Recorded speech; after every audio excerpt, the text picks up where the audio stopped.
You make this rather snappy, won't you? I have some very heavy thinking to do before 10 o'clock.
Good evening. Welcome into Greenie Sportscards Live, the world's first multi-stream hobby broadcast and live auction.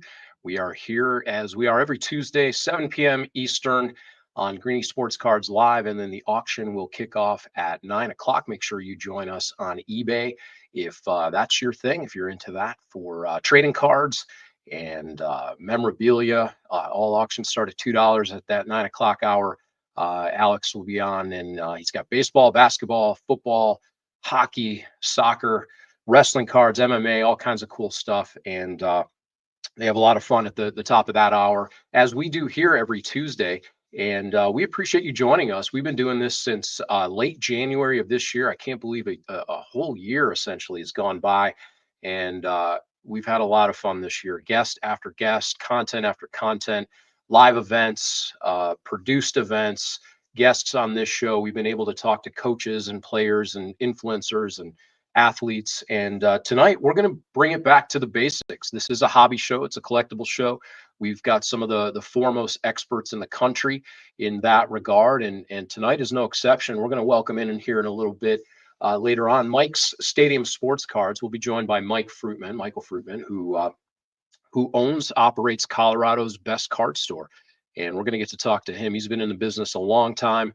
We've got a lot of questions teed up for Mike as far as collecting in the industry, what it's like to own a hobby and retail shop, what he's seen over the years in changes to the industry, the National Sports Collectors Convention, and so on. So we're going to look forward to talking to Mike. We're going to bring on Adam here in a little bit as well to update you guys on hobby news. And there's a lot of events coming up here in the Northeast Ohio area, and we'll get into all that. So we're going to go ahead and welcome in the man himself, Greenie, Steve Greenberg. Steve, how you doing this evening? Pretty good. Got through the weekend of misery on the lake, and now we're back to sports cards. So you've left misery and come back to sports cards heaven. That's right. Here in Northeast Ohio. Like most of the posts on social media, it's run its course here in Cleveland, Jeremy, and it's time to just next Sunday turn something else on the TV. I've never not watched on purpose. Next week could be the first. You're talking about that team that wears the brown and orange here in Cleveland. I am. They've worn a lot more brown this season than orange, unfortunately. It's just I don't know who told me this, but somebody told me, because I said, man, I can't believe they've been so bad for this long. They actually said it takes more to be this bad for this long. Like they haven't even fallen into a good patch. Yeah, they made a couple playoffs, but that's it. They went right back to being the Cleveland Browns. It is actually difficult to struggle in the NFL. The way it's set up, the schedule is designed the following year. If you had a rough year, you're going to end up playing teams with poor records the following season. So it is pretty difficult to be bad consistently for long. But somehow this team in town has figured out a way to do it. We said we weren't going to mire ourselves in that and talk about it. We've got a lot to cover this evening. As I said, Adam will be on to talk about the events and news. We'll talk to Mike Fruitman. But before that, we've got some other news that hit close to home here down in the Strongsville area. And, this is as far as, credibility and respect and honor among the card industry. This one hit very close to home. But justice has been served.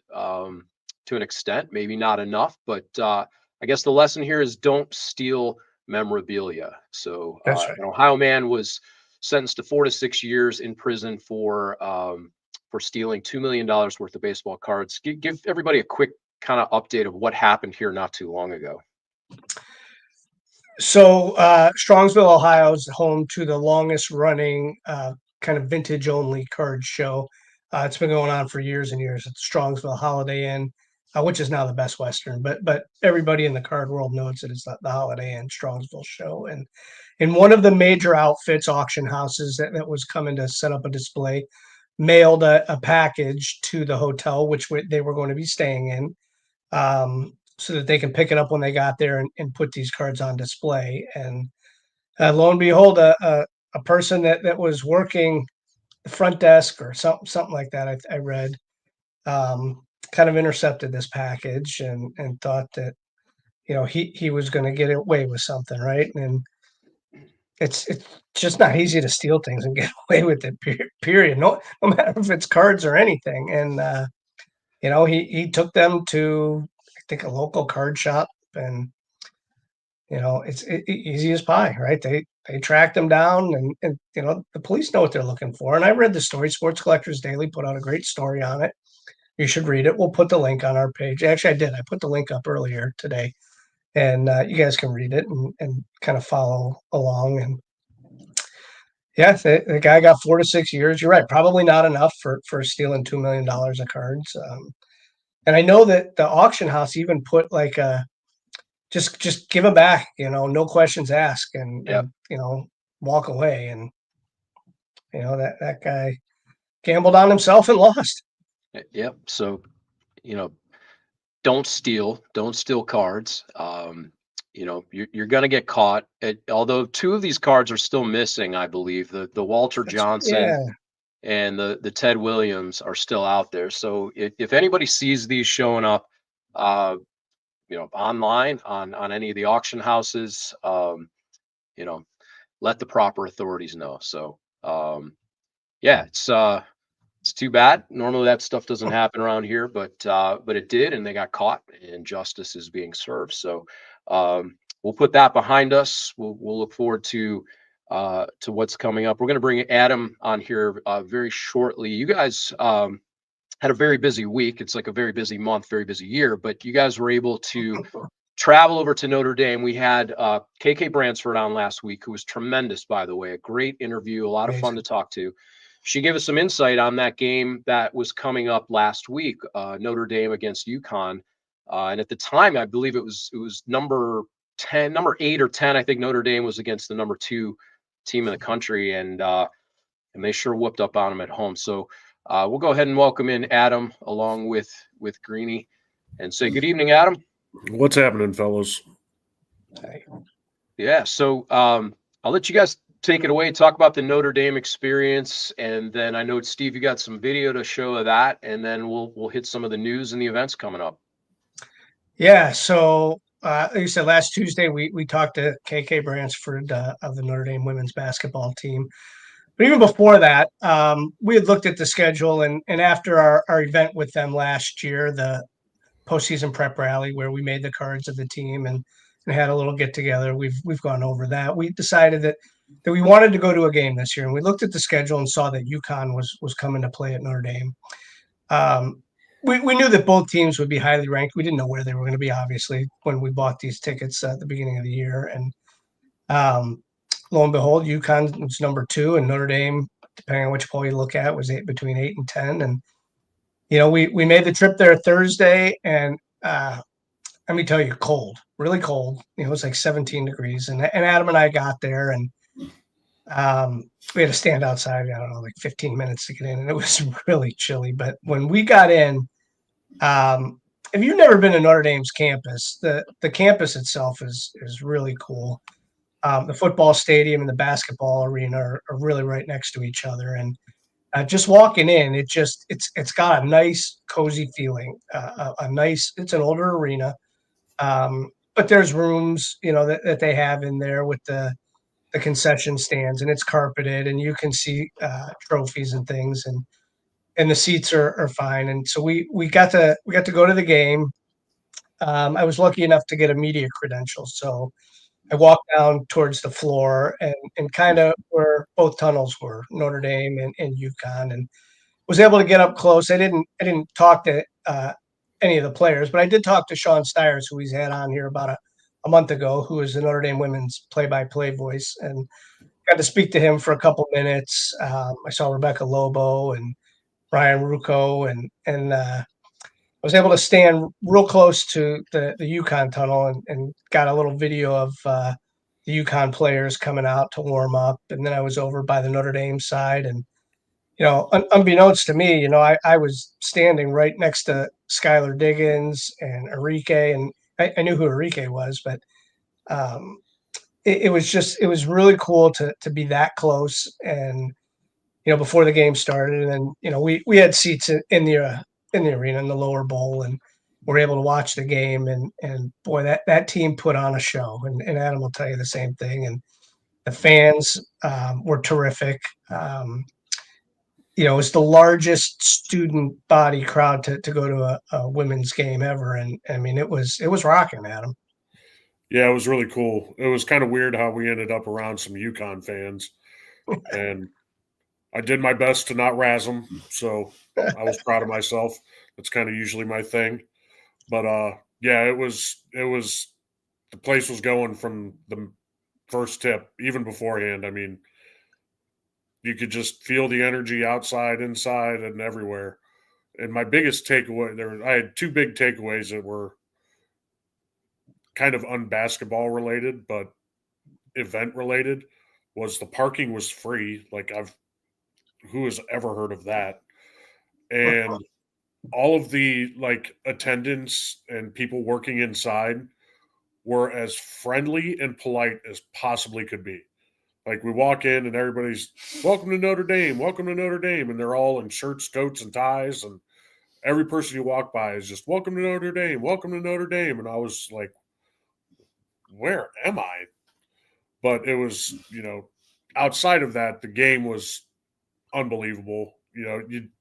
Notre Dame pretty much had a handle on it the whole time. I never felt like, UConn would get within 4, but then Notre Dame would run it right back up to 8 or 10. And I never really felt like Notre Dame was not in control of the game, which was fun.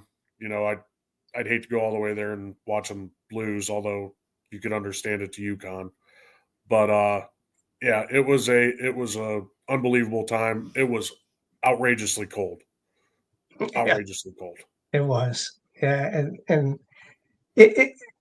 Adam was probably in the seats more so than I was. I was pretty much walking around, not during gameplay, but before the game and at halftime. And I also got to run into Talia Goodman, who we talked to several months ago, who's from On3 Sports and also a student at Indiana. So she, we talked about the football game coming up, the Indiana Notre Dame game. But it was great to catch up with her, and like I said, and Sean Stiers and some of the other people that I got to meet there at the arena, and then just watching it and seeing Hannah Hidalgo play up close was pretty amazing. And I was watching some of Talia's tweets and some of the other reporters that I've followed, and during the game, everyone had said, "There's your National Basketball Player of the Year."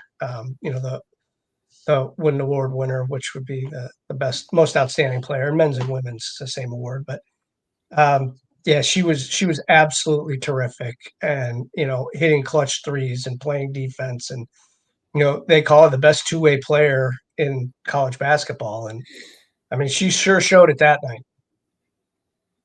She's so much faster than everybody else on the court. Like, and it's not even close. I mean, she's 5 foot nothing and had 11 or 12 rebounds. And it's not because she was jumping higher or anything like that. She was chasing those rebounds down and just taking them away from people. It was unbelievable. She almost had a triple double. I think she was 2 assists away. Yeah, I think so. And listen, Paige Becker's Jeremy, your mic's not on. Yeah, I know. She messed around and almost had a triple double. Yeah, she did. And Paige Becker's on UConn is absolutely terrific as well, and she had 25 points. And I mean, everybody on Notre Dame. I mean, Olivia was terrific. Sonia, like, might not have had a lot of points, but man, she was playing defense. And I know Paige had 25 points, but those were hard 25 points because Sonia was all over her. They've got a really, really good team, Notre Dame, and I believe they're up to number 2, maybe probably 3 in the country, maybe up to number 2. We've been on that since last March, getting to know that team. So it's been a lot of fun. Hannah's been a joy to watch grow and get to know her and know her game. And you've got some video from that experience. If Haley, you want to go ahead and share that. I was going to say, but being able to be in the media, space, I was able to take some pretty good video and footage before the game and really after the game at the post-game press conferences. And I had a little recap that Haley made into a little bit of a recap of the event. Steve with Greenie Sportscards. I had the chance to attend the Notre Dame versus UConn women's basketball game played at the Joyce Center in South Bend, Indiana. This was billed as one of the biggest games of the year. Coach Gino Auriemma, 23 Final Fours, 11 championships, and the winningest coach in college basketball history, was bringing his undefeated and number 2 ranked Lady Huskies to take on Coach Niele Ivey in her 5th season and the 10th ranked Fighting Irish. The storylines ran deeper. Player of the Year favorite and potential number 1 pick in the WNBA draft, Paige Beckers, was coming to town. Freshman sensation Sarah Strong is fresh off the reigning Big East Player of the Week. But the Irish had different plans. 9,000 frenzied fans, including one of the largest ever student sections, brought unlimited energy. The Irish alumni were back, including Skylar Diggins and Enrique. Back and forth the teams went at it. At the end of the third quarter, Hannah Hidalgo maybe had her aha moment when she hit a three-pointer at the buzzer. She turned and looked at the crowd, and at that moment, it felt like the Irish baton had been passed down. The Irish went on to win the game with impressive performances all around, from Olivia Miles, Sonia Citron, and Leah Tu King with their 5th double-double of the year. I've been to many sporting events, and this one ranks up there at the top. It checked all the boxes of atmosphere, hype, and the actual game. Over the last 2 seasons, I've found myself an Irish fan and can't wait to see what this team will accomplish. Go Irish.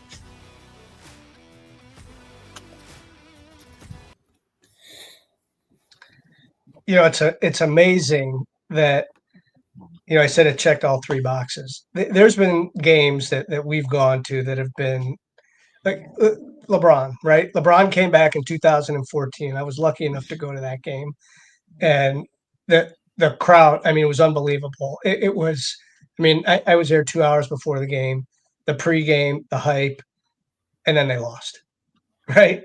So in Notre Dame coming out on top of this game, I mean, it had all the boxes and it had an outcome, and it came down, to the last couple minutes, and then Notre Dame pulled away. But yeah, it was pretty entertaining from start to finish, pregame atmosphere, hype, and game itself.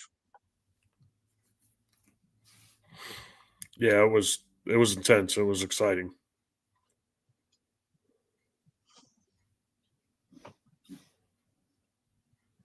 Keeps happening. Our thanks to Haley for pulling that together on the video side. Greenie for shooting that, for recording it, Adam for helping out along the way.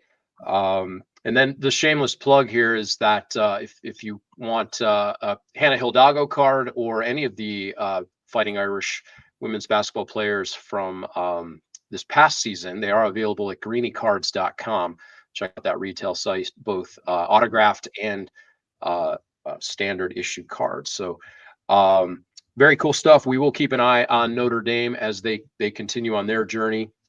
And Adam, you've got some hobby news to share as well before we welcome Michael Fruitman in here shortly.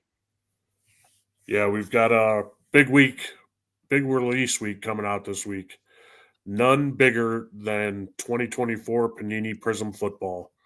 It's that time of year. The full checklist has not been released yet, but we know who we're looking for. This set doesn't necessarily mean that you're looking for autos. There's 2 autos per hobby box.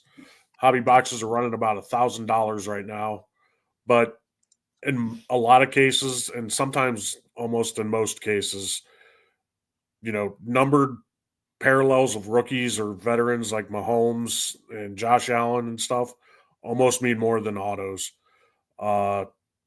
People building the rainbows and stuff like that.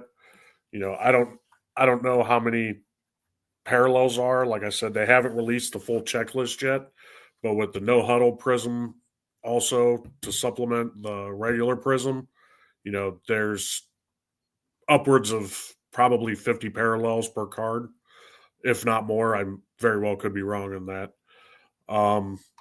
In terms of inserts, what you're looking for is the portals, fireworks. This year, there's also going to be the Aurora profiles and Prismania. And on top of that, looking for the Manga, Color Blast, and Dual Color Blast inserts. So the Manga and the Color Blast and Dual Color Blast are case hits from my understanding.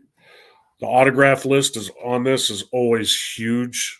It used to be strictly rookies. I think they quit doing strictly rookies in like 2019 or 2020. But now they do franchise legends, Hall of Famers, old, greats that were favorites. I mean, last year, maybe a year ago, they had David Carr autos and things like that. So the autograph list is huge. The parallel list is huge. But this is one of always the biggest, most anticipated releases of the year. The box breakdown on this is 2 autographs, 5 inserts, 14 prism parallels, and 24 rookies. And I believe 10 of the prism parallels are going to be numbered. So there's plenty to get out of them. There's going to be hobby boxes, first off the line boxes, no huddle boxes, choice boxes, mega boxes, and blaster boxes. Also, one of the ones that always releases with this, but they don't talk about it, is the gravity feed boxes. That's where you get the retail red and retail blue short prints from. So keep an eye out on those. If you see those at a Target or a Walmart, those usually follow up a couple months after the main release, but always looking for them at a Walmart or a Target. I mean, when they drop, grab those packs up, man, because those red and blue prism short prints just carry and hold value forever. But yeah, also be careful in this product, though. Like if you are chasing Caleb Williams and Jaden Daniels, again, I'm not sure if they're going to have autos in here. The value is still going to be there because you're looking for their prism numbered rookie cards and such, particularly Jaden Daniels because he's better than Caleb Williams. But, don't overpay on breaks for this product expecting to look for Jaden Daniels or Caleb Williams autos because I don't believe that they're in there. Moving over to baseball, we've got one of the hottest products of the year to wrap up 2024. And that's Topps Triple Threads. These come with a thicker stock base card featuring all the stars. I believe the checklist is, checklist is only 200, but you'll find Hall of Famers, rookies, all-stars, current and past, all in this on the base set. The at a glance cards per pack are 7, packs per box, hobby box are 2. You'll get 2 autographs, 2 memorabilias, 2 parallels, and 8 base cards. Typically, the base cards they're okay. Nobody really desires them, even the numbered ones. What this product is all about is the autographs and the patches. The nice thing about Topps is that usually on the front of the card, it's going to tell you whether it's player worn or game worn. You don't have to go looking on the back for it. And typically speaking, Topps is usually game used, which is nice. It's a nice change of pace from Fanatics, which is almost always player worn. Panini, yeah, thanks. But, the big rookies will be in here. Skeens, Yamamoto, Ellie, all of them. This one releases on the 19th, and Prism Football releases, I believe, on the 18th. Yep. So, the value in Prism Football is when you find the mega boxes and the blaster boxes. A lot of us can't afford $1,000 hobby boxes. And if I can be frank, I wouldn't recommend buying $1,000 hobby boxes because you got to hit big to win on $1,000 in one box. Buy what you like out of this stuff, but if you like ripping it, you don't need to be frank. You are Adam. So that's true. Adam, thank you for joining us this evening. Before we let you go, we want to run down. You guys have a couple of big shows coming up here towards the end of the year. Tomorrow, actually, you've got out at Glen Eagles Golf Club, an event there. Touch on that real quick, and then we'll run through the other two before we bring on Mike. Yeah, we've got around, I think, 15, 20 tables for tomorrow night for the Wednesday night show. It's always fun because you can get a great meal next door at the restaurant there. What's it called? Aaron and Moses. Aaron and Moses. Their food's fantastic. Nice, yeah. And that is fact I approved. They've got the best French fries around, I'll tell you that right now. Kirtland is on Saturday. We're almost full on that. That show does what it does every time. It's always got solid foot traffic. There's always people and dealers and wheeling and dealing going on. It's the show that everybody knows your name, man. I mean, it's true. We'll see you there. Don't forget you got the big one to close out the year in Broadview Heights. 100 tables sold out. And I've got 4 or 5 names on the wait list for this show. So get there early. Deals are going to be going. Doors are open at 9. Dealers set up at 7:30. So what else is cool about this show is we're going to have the Cleveland State women's basketball team will be at there. I think they'll be there from 10 to 11. They're going to sign the NIL trading cards that people have been pre-ordering on the site.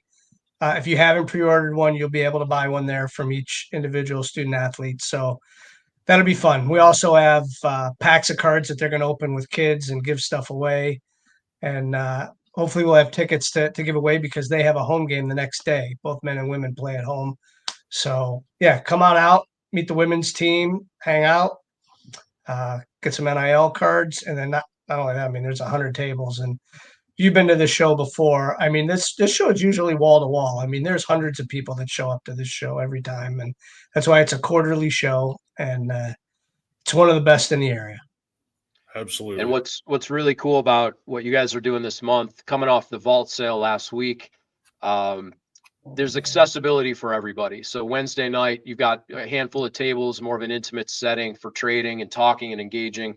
Then you've got the Kirtland show where everybody knows your name, a little bit bigger, but across town, and then culminates with the end of the year show here in Broadview Heights. So Adam, thank you as always for joining us for the news and updates, and keep up the great work.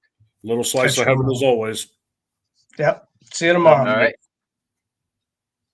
So there you have it from Adam, our resident expert there on what's coming out this week in the hobby. And Greenie, as we said towards the top of the show, we've been doing this almost a year now and have been really fortunate to talk to players and coaches and influencers and athletes week over week. But one of my favorite things to do is really just talk to the hobby people and people in the industry, and that's why we're here to share news and insights. And when you get to the chance to talk to somebody who's been doing this for a few decades, we're not gonna date him here unless he wants to share himself. But when you get to talk to somebody who has a ton of experience, has a ton of foresight, has been doing this on the retail side for a long time, that's pretty special. So we're gonna take Northeast Ohio and travel across the country here and welcome in Mike Fruitman from Mike's Stadium Sports Cards and say hello. Mike, how you doing? I'm doing fine. I like the phrase "fat guy approved." I'm not sure if that applies to the shop here or not, but good night. We're pretty good at finding places to eat, more so than finding ball cards sometimes. Yeah, I want to hear more about these French fries. Yeah, very good. Pretty good for golf course French fries. They're pretty darn good. Yeah. We could fill a few segments on food. So Mike, Yeah. we're here in Cleveland, Ohio, and you're out in Denver with Colorado's best card shop and or card store. And Cleveland has lost to Denver a few times along the way, and we just found out, breaking news, we lost again. Both Cleveland and Denver were finalists for the one of the women's professional soccer leagues teams.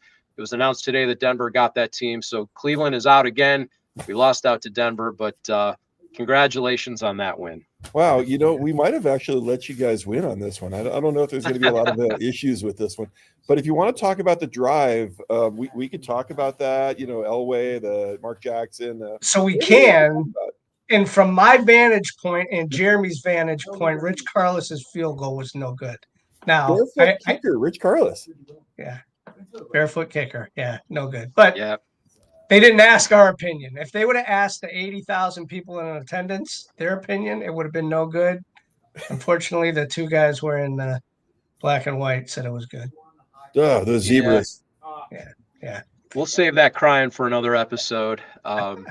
Mike, you got Mike's Stadium Sports Cards out in Colorado. Give everybody a little bit of a background on how long you have been doing this, when you launched the show or the store, and then we'll ask the inevitable the question to start. How did you get into this hobby? Yes, the first date question. There we go. Let's see. So I started collecting cards when I was 8 years old. I went to a thing called the Skipper Chuck Show. I grew up in Miami, so we didn't have Bozo the Clown. We had Skipper Chuck because I guess we had boats and such. And if you're a good kid, and I don't know what that meant, but if you're a good kid, you got a free pack in your goodie bag at the end. And I got a 1978 Topps Pete Rose card, and that was my first card I ever pulled out of a pack of cards, and it either saved or ruined my life. I don't know which, but I started crossing streets I wasn't supposed to cross with money that may or may not have been mine, and really got into sports cards, and other kids were doing it at school. It was a cool thing to do. And then I hit high school, and just like everybody else, there's vehicles and women, and the cards hit a back burner until I went to school in Boulder. And I found this card shop in Table Mesa, just outside of Boulder. And it was just like a hangout, and it was a party every day. And the guy, I think the statute of limitations have expired. He never had a cash register. He just had a bucket where money went into. And I don't know how things reconciled at the end of the night. I'm sure everything got rung in. But he taught me how to run a card shop. And I was like, this is awesome. I started working concerts and doing security at sporting events while I was in college. And I didn't want to give that up. So I knew if I went the corporate IBM or whatever path in life, that I would have to give up my evening job. And I started hanging out at a card shop while I was doing job interviews. And I was there so much, it was kind of like Norm at Cheers, except for I wasn't drinking all the beer. So I was okay to leave alone. And I started managing it for 6 months. And I bought it December 10th, 1992, opened it up officially as Mike's Stadium Sports Cards December 11th, 1992. And had it until April 1st of last year when I sold it off. Fortunately, the folks who bought it were either desperate enough or smart enough to keep me. So now, as people like to say, oh, you just manage the place. So yes, I'm just the manager. If somebody's looking for getting me, guys, if you want to get me something for the holidays, a shirt that says just the manager would be really cool. So as though owning a card shop is, like a horrible lot in life. I mean, it's a somewhat horrible lot in life, but I mean, the dress code's casual, and tonight we're representing Strasbourg. Anyway, they're taking on Bennett today. Bennett sucks. So sorry, very, very obscure. Nobody in Colorado even knows what I'm talking about. But I get to hang out at a card shop, and literally it's the same job I used to do. We're buying smart and paying smart, and just the manager. I like it. And and we're selling smart and taking care of people. So I still get to do the exact same thing. Finally, about 2 years ago or 3 years ago, thanks to sales, and I hate to say thanks to a disease, but things getting really busy at the shop. My son will actually tell people what I do these days. So I guess I'm just like every other card shop owner. I've just been at it since December 11th, 1992. And happy anniversary we saw a couple days ago. So yeah, it's got to have been a wild ride, and it's I think now in the sports cards world we talk about pre-COVID and post-COVID, right? Those are our two things that we have, and everybody knows how different it's been. But as an actual card shop owner, and we have a warehouse, so we don't have an every day with I see the tons of wax behind you. How has it changed post-COVID owning a card shop, or just managing it now? But at one point you did own it. So that's an interesting question. I want to. So we basically have two types of collectors. We have the folks who were with us pre-COVID, who know what it used to be like when Prism boxes came out at $150 to $200, and oh my God, maybe we'd charge $300 if somebody was incredible. We had a really interesting day. It was December 2nd, 2020, when Prism football came out, and we told all of our collectors if they paid us a certain kind way that it would be $1,000 total. And if they paid us another way, it was $1,100 plus other stuff. Anyway, so that day we actually hired an off-duty officer to be in the shop. So he was over there to the right. Nobody actually saw him until they were walking out the door, and they're going, there's a cop over there. So the officer's in the store, and he doesn't collect sports cards. And on that day, Transcendent, no, I'm sorry, not Transcendent, Flawless Baseball arrived. There were 3 or 4 different products that arrived, but obviously everybody was just in for the one. So, hi, Sean. Everybody's just here for one, and he's watching, and he goes, after a while, he goes, hey, that guy came in and he gave you $1,000 and you handed him a box. Yeah. That guy came in and he bought 3 boxes. Yeah. So that's 3,000. Oh, how much in one of the big boxes that the guy just walked out with? Well, that's 12 of those. And he was just amazed. And it was kind of funny having somebody in the shop who knew nothing about sports cards watching what happened on that particular day. And that day ended up being our busiest day we've ever had, other than, I guess, selling the shop. So we sold 90 boxes of cards, and we get done with the day, and the officer's like, do you want me to follow you home? I'm like, no, I'm okay. He's like, are you sure? And I'm like, I don't really want you to know where I live. I'm okay, guys. No one's knocked me off yet. I have a pretty good batting average. I'm sure I'll get home. But we also have the folks who got into the industry during COVID, so they don't know what it was like when basketball 16-17 Prism was an albatross. I mean, that stuff hit. And we were like, oh my God, please somebody buy this. And we had Jamal Murray, but that was the year that Ben Simmons got exclusive with Upper Deck. We thought that was going to kill us for basketball. And getting that much basketball was a terrible thing. I mean, I remember the Black Friday and Easter specials Father's Day specials we would get from Panini, and we would have to buy 17, 18 Optic Megas as though that was some sort of a curse. And we're like, oh geez, when am I going to ever sell these things? And obviously they're well gone. So I feel badly in some regard for the guys who collected beforehand, who have watched their hobby in some regard be taken away from them. And the new guys, I don't know what our price is going to be on Prism football tomorrow. I mean, I see it for $1,099 on the big boy sites, and I imagine we will be somewhat similar to that. And it's interesting being a collector, and I still collect. I collect animation cells, and I collect the really weird cards that come out of Allen and Ginter. But it's frustrating seeing guys who have been with us a long time and having to look at them and go, hey guys, that is going rate on things, and it's supported by what they sell for online. And we predicate our prices based upon restock, because we want to carry, we want to still have products on our shelves. So I feel badly for those guys, and to some extent I feel badly for the new collectors.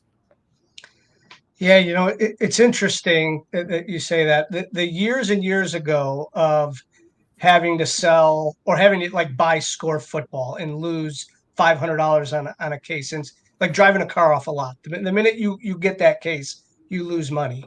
And now you have people, that say, well, boy, man, $1,500, you're gouging on this box. The years and years of suffering through just losing on everything but national treasures or triple threads, I don't know the right words to say it, but like we deserved COVID, and not COVID the disease or anything like that. Wait, but we quoting deserved. Steve. I am not. deserve COVID. Please make sure that does not appear as like a caption that I said. I did not say that. But like the prices, like you deserve to have prices like that. I mean, it's years and years of card shops suffering and selling cards for $1 just to make a living. Like the prices on the wax, it's okay. Like you're allowed to make money. And I say that to some people like who, you have a job that you make a lot of money at, or you do this or that. We're allowed to. Profit is not a dirty word, right? The weirdest moment I had was during the 1920 basketball season when Mosaic came out. Mosaic was a first-year product for basketball.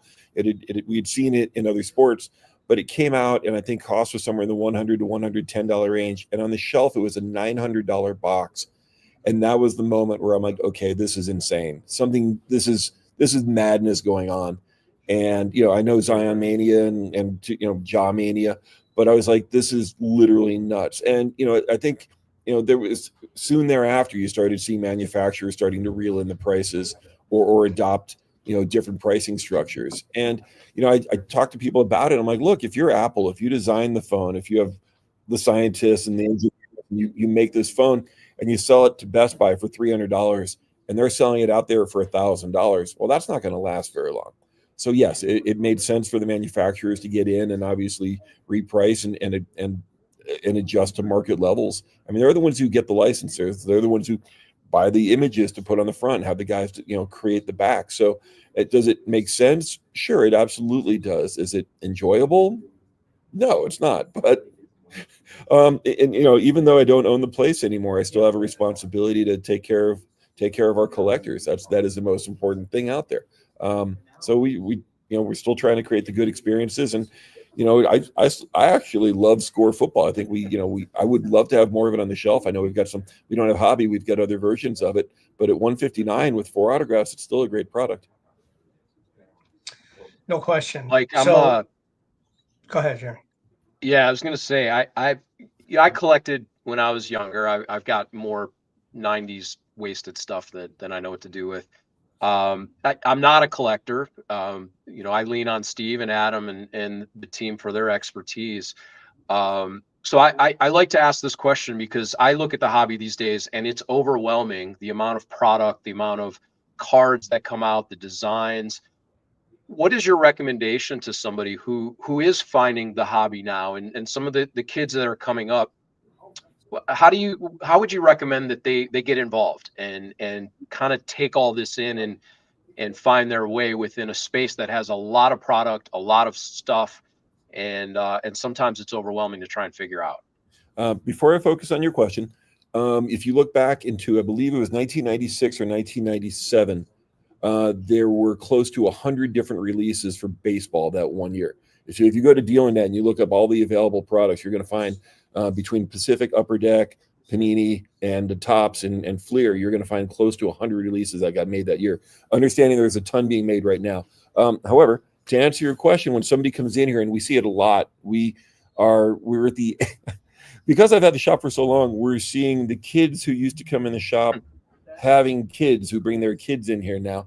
So we get that question a lot in terms of how to collect. And we're also seeing kids who get into the gateway drug of Pokemon, who get into sports cards. So my recommendation is buy the cards you like. Be practical, walk across the way.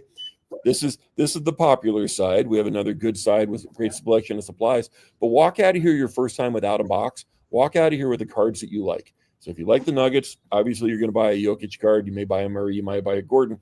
If you like the Broncos, hopefully we have a Bo Nix card for you. But my recommendation is buy exactly what you like. Be practical. And I use the analogy, when I bought my car, I didn't enter a lottery to buy my car. I simply went out, find the exact car I like, and I bought it. And that way I knew I was going to leave satisfied as long as the thing wasn't a lemon. So I recommend that people start working with single cards, and then that way, you look at them for a little bit, you've got them on your wall, and this is kind of designed for kids. But at that point, sure, let's look at getting a blaster. Let's find a cool hobby box for you. Nobody here works on commission. We don't have to upsell, and we take pride in not upselling. If you want to walk out here with a Score blaster box, and by God, that's the best box in the world for you. We talk about how to protect your cards, make sure that they stay in good shape. We go so far as we'll show people how to look up their cards on Terapeak and make sure that they're doing good trades. I try to. When kids walk in here, it's so weird because like the adult will have the whole conversation. Okay, this is Johnny, and Johnny's really into football. How does Johnny collect? And I'm like, hey, nothing personal. Can I talk to Johnny?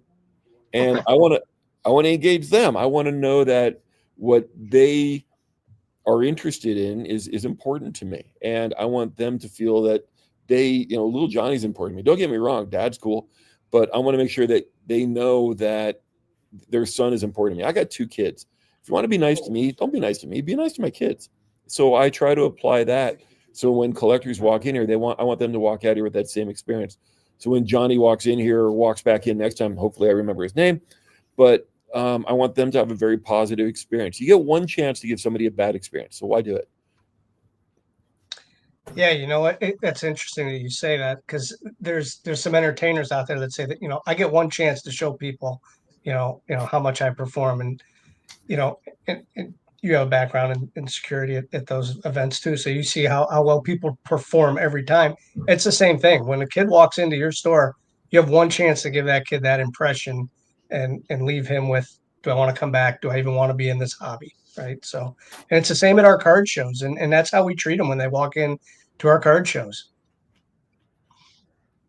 Yeah, there was one fast food place. I won't say its name, but it sounds remarkably close to Marby's.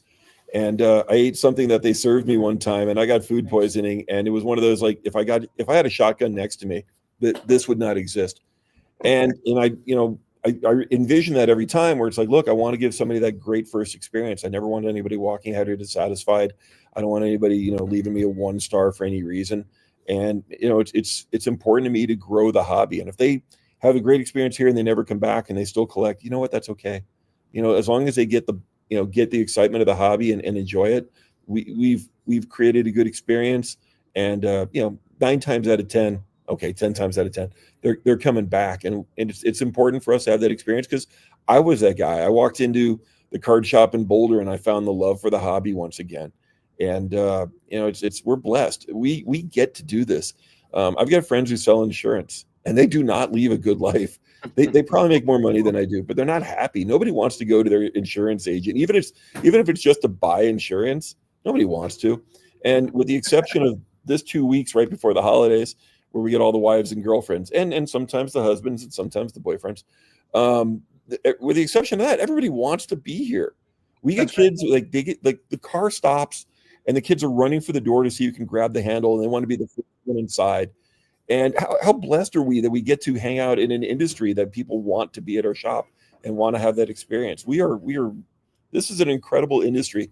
The fact that as a kid right out of college, I was able to work at a shop, manage it, and then buy it, and then for the next 30 years be on LinkedIn for no reason whatsoever. And still get to go to work every day and get to do this. It's the opposite of the guy from the Dunkin' Donuts commercial where he's got to make the donuts. I mean, I show up for work and I know every day is going to be a great day, and I get to do this. And it's important to me to convey that to my collectors, and it's important that my staff share that as well. There's a lot of things that we get to do as well. And, I know that you do a lot of things for the community. You have your toy drive, and I saw the Salute Colorado. And can you tell us a little bit about that and what you guys did with that? So on Veterans Day, we wanted to partner with some friends, and they work with Salute Colorado, which helps soldiers who are out of the military and may not be enjoying the best of times. And what we did is we took $5 from every box and donated it. And actually, we had a good day. We didn't have a great day, so we ended up doing a little bit more. The other thing that we had is we had a representative on site who was here, and she was able to talk to people who came in the door and spread the literature and hopefully find people who could benefit from their assistance and improve their lives and get back to where we would hope that every veteran would be. It was a small thing we did. We just opened up our door and we invited collectors in. And we would hope that other people would see, derive inspiration from that, and want to do more. If we just take people's money, we're a store. Best Buy just takes your money. We're a shop. I don't have the two phrases, the two terms that we don't use here is store, because that's what Radio Shack used to be. That's what Kmart used to be. You never walked into Kmart and Target, or excuse me, those places to find your friends there. I mean, you might know the checkout person. So we don't use store, and we also don't use customers. We have collectors. Customers are people who walk in the door, and you're a $50 bill, and you're a $20 bill, and you're a $1,000 bill. So the idea of having customers, sorry, I'm saying a phrase I hate saying, but we have collectors. We get people who hang out here. I'm right now at a really cool, awesome table with 10 awesome rolling chairs that are very comfortable. And when the shop changed ownership, they had us clear out the whole area. We had 8-foot tables that are back to back. And every month we would put different stuff out there, and we would, we were selling a ton of things off it. And the first thing they had us do was strike those tables, and we put in this table with these great comfortable chairs. And I'm thinking, man, we're losing a lot of retail space here. Are you sure you want to do this? And what we have found is people hang out here. We always wanted to be a clubhouse, and now it's a small thing like adding a comfortable chair and tables, but we get people who hang out here, and they will, it's not just to buy. If you buy a box and break it open here and you buy another box, that's great. But we want people to have that experience. I want every box that gets sold in the shop to be opened up here, because I want to share in people's enthusiasm. I want to give them top loaders and mags and whatever it takes so that they can protect them. But I want them to be part of this experience. And yes, fine. If somebody sees them opening up a box and hey, what's he opening? Give me one of those. Fine. That's a nice little ancillary benefit. But I want people to look at this as not a place where they buy things. I want this to be their clubhouse. And we, right now, can't see it, but we got cookies on the table. I'm trying to stay away from them. They're really good. I'm going to move them further away. But it's that time of year where everybody's dropping off cookies. But we've always got drinks in the fridge, and we don't charge for them. Just grab a drink and hang out. So it's I don't know. It's always been a goal of mine, and now we can do more of it. Very cool. Two-part question for you, Mike. What is the strangest thing you've seen, or things that have walked through the door of the store? And the second part to that is, what is the one thing that walked through the door that you were just blown away by, that you can't believe this walked into the shop? So there's two things to answer your first question, and it's a little bit different. I went out and I pursued them. If you haven't noticed already, I'm a little bit over the top. I'm part P.T. Barnum. I'm part shop owner as well. But there is the Broncos had an incredibly famous fan, and he was called the Barrel Man, and he wore a pair of gloves. He wore a barrel that was put on by suspenders, and he wore boots. And that's what he wore, no matter what the condition was. And we don't quite get the humidity of Cleveland. However, we do get the cold of Colorado. And regardless of the game and regardless of the weather, that's what he wore. So one of the barrels became available for auction, and it was one of those, all right, P.T. Barnum, what can you do with this? So I bought the barrel for $2,000, $2,500, whatever it was. And we brought it in, and people could put it on. And it was really funny. I mean, at first it was great because everybody was like, oh God, let me put this on. It's great for Facebook. Let's get a picture with this thing. And right around the time they would get the barrel to about here, the bottom of the barrel, I'd say, by the way, he didn't wear anything. So people were like, wait. Half the people would, okay, do I really want to do this? Yeah, okay, let's get this over and done with. Hold my breath, close my eyes. So we brought that in, and we had it here for quite a while, and I made a mistake. I sold it. The other thing that we brought in, if you guys are familiar with your Colorado folklore, you may remember the Balloon Boy hoax, where the kid was in the balloon. It went aloft. It got close enough to the airport where they actually shut down the airport. And the thing landed, and the kid was upstairs in the attic. He wasn't in the balloon, and it was not Colorado's best moment. But the thing became available, and I'm like, oh, wait, okay, it's a 20-foot circle. My store is 20 feet across. I can buy this thing. And it's kind of like having a 5-leaf clover or the world's largest ball of twine. And I'm like, all right, I want this thing in my shop. So we went out there, and I bid it up, and I bought the thing. And the guy, it took off from Fort Collins, which is like an hour and a half or hour north of us.